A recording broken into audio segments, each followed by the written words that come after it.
മറ്റൊരു വാർത്തയിലേക്ക്. ബ്രൂവറി വിവാദം വിടാതെ പ്രതിപക്ഷം. എക്സൈസ് മന്ത്രിക്കെതിരെ ആരോപണം കടുപ്പിച്ച പ്രതിപക്ഷ നേതാവ് വി.ഡി. സതീശൻ രംഗത്തെത്തി. IOCയുടെ അനുമതിക്ക് മുമ്പേ ഒയാസിസ് കമ്പനിയെ സർക്കാർ ക്ഷണിച്ചു. ഒയാസിസ് കമ്പനിക്കായി സർക്കാർ മദ്യനയം മാറ്റി. എക്സൈസ് മന്ത്രിയാണ് മുഖ്യമന്ത്രിയുടെ അറിവോടെ ചർച്ച നടത്തിയതെന്നും ഡീൽ ഉറപ്പിച്ചതെന്നും പ്രതിപക്ഷ നേതാവ് കുറ്റപ്പെടുത്തി. IOCയിൽ 2023 വെക്കാണ്, 2025 അവർക്ക് ഇപ്പോഴാണ് അനുമതി കൊടുത്തത്.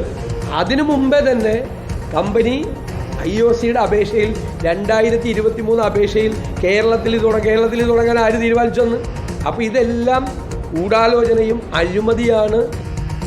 ബ്രൂവറിയുമായി ബന്ധപ്പെട്ട പ്രതിപക്ഷ നേതാവിന്റെ ചോദ്യങ്ങളിൽ നിന്ന് മന്ത്രി MP രാജേഷ് ഒഴിഞ്ഞുമാറി. വിവരങ്ങളുമായി അലി അക്ബർ ഷാ നമുക്കൊപ്പം. അലി അക്ബർ ഷാ, ഒയാസിസിനെ സർക്കാർ ക്ഷണിച്ചു കൊണ്ടുവന്നതാണ് എന്നതാണ് കൃത്യമായ തീയതികളടക്കം പറഞ്ഞുകൊണ്ട് ഇപ്പോൾ വി.ഡി. സതീശൻ ആരോപിക്കുന്നത്. എന്തുകൊണ്ടാണ് എക്സൈസ് മന്ത്രി മറുപടി പറയാതിരുന്നത്?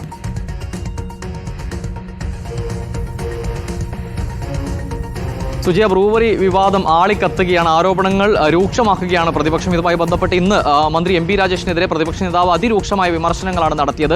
നേരത്തെ പ്രതിപക്ഷം ഈ വിഷയം ഉയർത്തിക്കൊണ്ടുവന്നപ്പോൾ MP രാജേഷ് ഉന്നയിച്ച ഓരോ വിഷയങ്ങളെയും എതിർക്കാനുള്ള ഡേറ്റുകൾ, തീയതികൾ വെച്ചുള്ള തെളിവുകൾ സഹിതമുള്ള ആരോപണങ്ങളാണ് ഇന്ന് പ്രതിപക്ഷ നേതാവ് പ്രധാനമായും ഉയർത്തിയത്.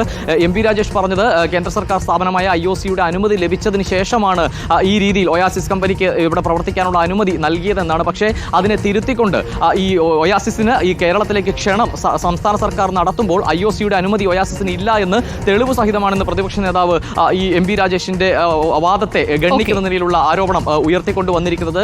മറ്റൊരു പ്രധാന കാര്യം എന്ന് പറയുന്നത് 16/6/2023 ഈ വാട്ടർ അതോറിറ്റിക്ക് ഒയാസിസ് കമ്പനി പ്രവർത്തനാനുമതിയുമായി ബന്ധപ്പെട്ടുള്ള കത്ത് നൽകുന്നത്. ആ ഘട്ടത്തിൽ ഈ IOCയുടെ അനുമതി ഈ ഒയാസിസ് കമ്പനിക്ക് ഇല്ല എന്നും ഈ പ്രതിപക്ഷ നേതാവ് ഡേറ്റ് വെച്ചുകൊണ്ട് ഇന്ന് MP രാജേഷിനെതിരെ ആരോപണം അതിനുള്ള മറുപടി എന്താണ് എന്നത് നമുക്ക് കാത്തിരിക്കാം. അലി അക്ബർ ഷായാണ് വിവരങ്ങൾ നൽകിയത്.